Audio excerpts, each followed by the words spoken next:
একঘেয়ে জীবনের থেকে সাময়িক বিরতির জন্য প্রত্যেকটা মানুষই বাইরে বেরোতে ভালোবাসে। আর আমাদের বাইরে বেড়ানো হলো কয়েক ঘন্টার জন্য কোথাও মেলায় ঘুরতে যাওয়া। দূরে কোথাও যাওয়া আমাদের সেইভাবে হয় না। সেই রকমই আমরা চলে গেছিলাম মেলাতে।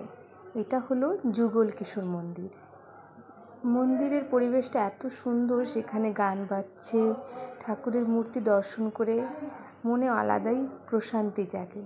তারপর এখানেই নদীর ঘাটে কিছুক্ষণ সময় কাটিয়ে আমরা মেলা ঘুরতে বেরিয়ে পড়লাম।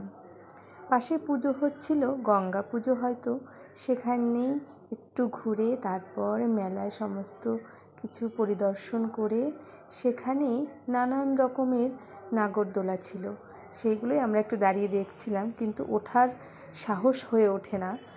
আমার বাবানও খুব ভালোভাবে দেখছিল, কিন্তু ও উঠতে একটু ভয় পায়। পাশে বাচ্চাদের যে রাইডগুলো ছিল সেগুলো একবার বলছিল উঠবে আর একবার বলছিল উঠবে না।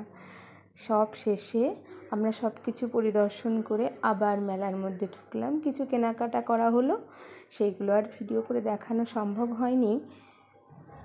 মেলা ঘুরতে বেশ ভালো লাগে, তোমাদেরও নিশ্চয়ই সবারই ভালো লাগে। সেই রকমভাবেই তারপর সর্বশেষে ও একটা রাইডে উঠতে রাজি হলো বা আনন্দেই উঠলো, আর খুব আনন্দও করলো। দেখেই বুঝতে পারছো খুব খুশি। এইভাবেই আমাদের একটা সময় কাটলো, ভালো সময়।